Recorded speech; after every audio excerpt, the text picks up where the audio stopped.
دا حدیث ته راغله دی موجود دی صحیح حدیث دی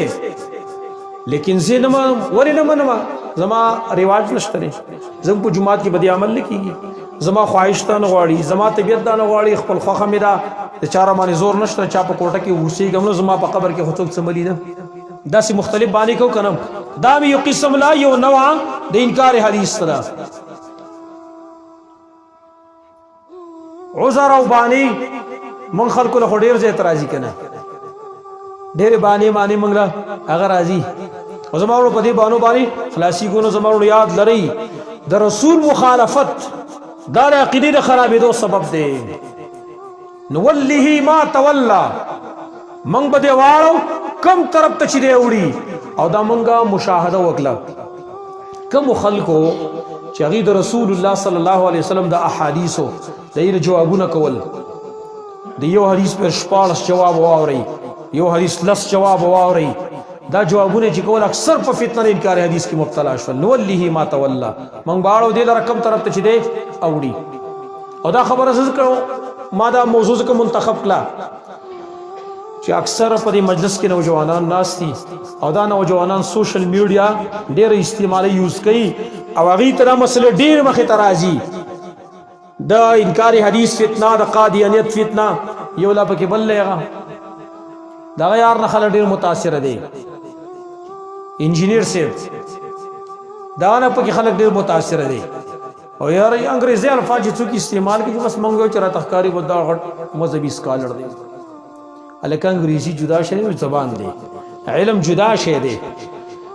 اوس هغه چرته انګریزي لپاره استعمال ک په بیان کې نو موږ تر اسمان سر جوړ عربي سو کې استعمال کې قران حدیث سو کوئی څوک ته سم مولانا خو چې دی قران حدیث سره لګ انګریزي لپاره استعمال ک کنه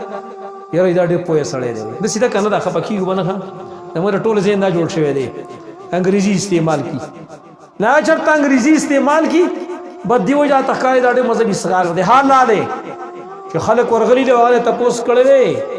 چې غټي غټي داوی کې صحیح الاسناد او حدیث صحیح میں اس کې څه فرق دی صحیح الاسناد روایت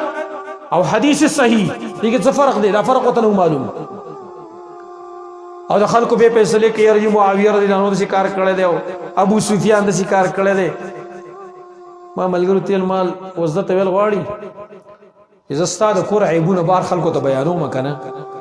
چې تاو خزر د سې جګړه کوي او تا خزر د سې او ستا مور د سې او وغیرہ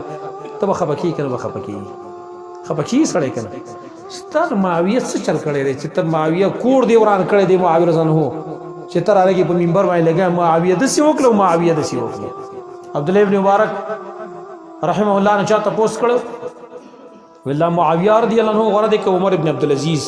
عمر ابن عبد العزيز ما یو عظیم خلیفۃ ارشاد کړو تابعین صحابي خو نه دی کنه او حکومت ډېر خسته حکومت کړی د عمر ځانو په شان حکومت کړی دی ډېر زاهد او پرهیزګار انسانو ناصری خیال دا کړی چې عمر ابن عبد العزيز ډېر زبردست حکومت کړی دی او د معاویه رضی الله عنه په حکومت کې چون کې اختلافات جګړې مګړې دا ډېر راغلي وي دا بداغه نه غوري وته ویل معاویه غوړه دی کړه عمر ابن عبد العزيز غوړه دی عبد الله ابن مبارک وته ویل کسل عمر ابن عبد العزيز را پیدا شي کنه د معاویه رضی الله عنه د اسپد سپېمک چې کوم دوړه داغه ته نشي رسیدلې صحابي له کوم سترګې چې په نبی باندې لګېدلې آیته څوک رسیدلې شي او دې لګې سیوا د صحابو تنقیس کې دا انکار حدیث ته یو لار کولا وهلی